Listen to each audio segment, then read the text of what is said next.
अगर समुद्र के नीचे 800 मीटर की गहराई में कोई पनडुब्बी जाती है तो वो इतनी बुरी तरह से तबाह हो जाएगी कि उसमें बैठा कोई भी इंसान बच नहीं पाएगा।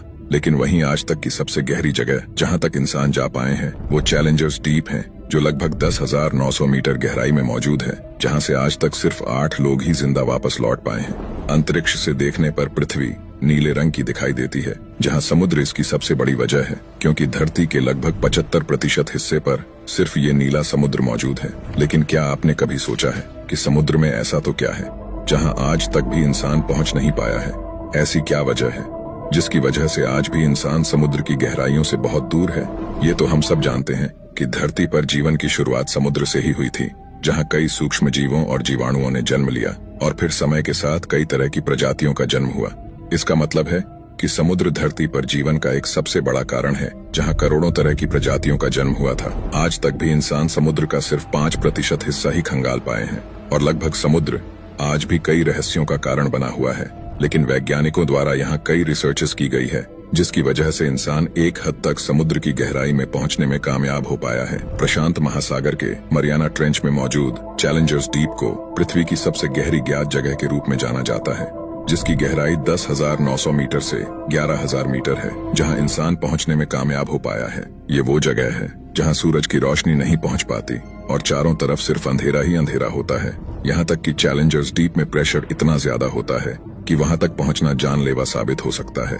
लेकिन अब तक सिर्फ 8 लोग ही यहाँ तक पहुंचकर जिंदा वापस लौटने में कामयाब हो पाए हैं। लेकिन समुद्र की गहराई और वहां पर मौजूद जीवों का अंदाजा सिर्फ इस एक जगह से नहीं लगाया जा सकता, क्योंकि समुद्र आज भी कई सवाल अपने अंदर समेटे हुए हैं। एक इंसान ज्यादा से ज्यादा 800 मीटर की गहराई तक ही तैर सकता है। उससे आगे जाने पर उसे सांस लेने में परेशानी होने लगती है और समुद्र में 1 किलोमीटर की दूरी पर जाने पर तो इंसान को बहुत ही ताकतवर वाटर प्रेशर का सामना करना पड़ता है, जिसकी वजह से इंसान के फेफड़े तक फट सकते हैं। लेकिन समुद्री जीवों के लिए ये प्रेशर जानलेवा नहीं होता, इसलिए समुद्र के अंदर 1 किलोमीटर के दायरे में करोड़ों जलीय जीव निवास करते हैं। एक पनडुब्बी समुद्र के अंदर 750 मीटर की गहराई तक ही तैर सकती है, लेकिन इससे ज्यादा गहराई में जाने पर यह पनडुब्बी भी बुरी तरह से तबाह हो सकती है। समुद्र में 800 मीटर की गहराई ये वो जगह है जहां सूरज की रोशनी धीरे धीरे कम होती जाती है, जहां बहुत से अजीब जीव भी पाए जाते हैं। इतना ही नहीं, बल्कि समुद्र में 800 मीटर की गहराई पर ज्वालामुखी भी मौजूद है, जिनमें विस्फोट भी होते हैं। और इसी तरह समुद्र में 11,000 मीटर तक की गहराई में जाने पर इंसान कुछ भी देख नहीं पाएगा। और यही वो जगह है जो चैलेंजर डीप के नाम से जानी जाती है, जो इतना गहरा है कि अगर दुनिया की सबसे ऊंची चोटी माउंट एवरेस्ट को भी इसके अंदर उल्टा करके लटका दिया जाए तो इसकी चोटी भी चैलेंजर डीप को छू नहीं पाएगी। लेकिन वैज्ञानिकों ने कुछ ऐसी रोबोट मशीनें बना ली हैं जो इस चैलेंजर डीप तक पहुंचने में सक्षम हो पाई है, ताकि समुद्र में दबे कई सवालों का पता लगाया जा सके। लेकिन चैलेंजर्स डीप के बाद समुद्र की गहराई में क्या है, ये आज भी विज्ञान के लिए एक रहस्य बना हुआ है।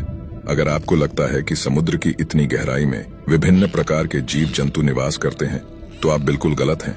असल में समुद्र की गहराई में पानी ही पानी मौजूद है, लेकिन ये पानी समुद्र से नहीं आता है।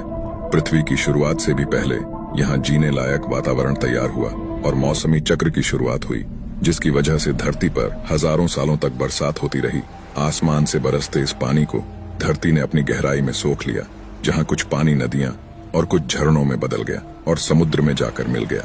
हजारों सालों तक बारिश के कारण धरती पर जमा हुआ वो पानी आज भी समुद्र की गहराइयों में मौजूद है, जो करोड़ों साल पहले हजारों साल चली बारिश का पानी है, जहां कुछ विभिन्न प्रकार की प्रजातियां भी मौजूद हो सकती है, जिन्हें शायद आपने कभी ना देखा हो। ये सुनने में शायद आपको थोड़ा अजीब लगे, लेकिन समुद्र में भी नदियां बहती हैं, क्योंकि समुद्र की गहराइयों में भी पानी ही मौजूद है, जिसे कई वैज्ञानिकों ने अपनी रिसर्चेस से सही साबित किया है।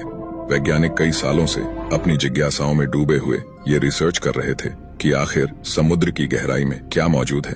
इसी वजह से उन्होंने सबसे पहले मेक्सिको के पास समुद्र के नीचे एक नदी की खोज की। वैज्ञानिकों ने इस नदी का नाम सेनोट एंजेलिटा रखा, जो समुद्र के नीचे 15 फीट नीचे बहती है, जो एक खारे पानी की नदी है। इसी तरह ब्लैक सी के नीचे भी एक बहुत बड़ी नदी की खोज की गई थी, जो लगभग 100 फीट समुद्र के नीचे बहती है। वैज्ञानिकों ने जब इन नदियों की खोज की तो उन्होंने इनके बहाव के पीछे की वजह जानने के लिए कई रिसर्चेस की, जहां पता चला कि समुद्र के नीचे नदियों का होना पृथ्वी की गति, समुद्र की डेंसिटी और पृथ्वी का तापमान जिम्मेदार है। पृथ्वी लगातार अपनी धुरी पर घूमती रहती है, जिसकी वजह से जमीन के अंदर जमा पानी में कंपन पैदा होती है और यही कंपन पानी को छोटी छोटी धाराओं में बदल देती है और फिर यही छोटी छोटी धाराएं एक बड़ी धारा का निर्माण करती है, जिससे समुद्र के नीचे नदियों का निर्माण होता है। समुद्र के नीचे पृथ्वी की गति की वजह से बनी सबसे बड़ी नदी को गल्फ स्ट्रीम के नाम से जाना जाता है। ये नदी इतनी बड़ी है कि अगर धरती पर मौजूद सभी नदियों को मिला दिया जाए तब भी गल्फ नदी की धारा का आकार इन सबसे बड़ा होगा।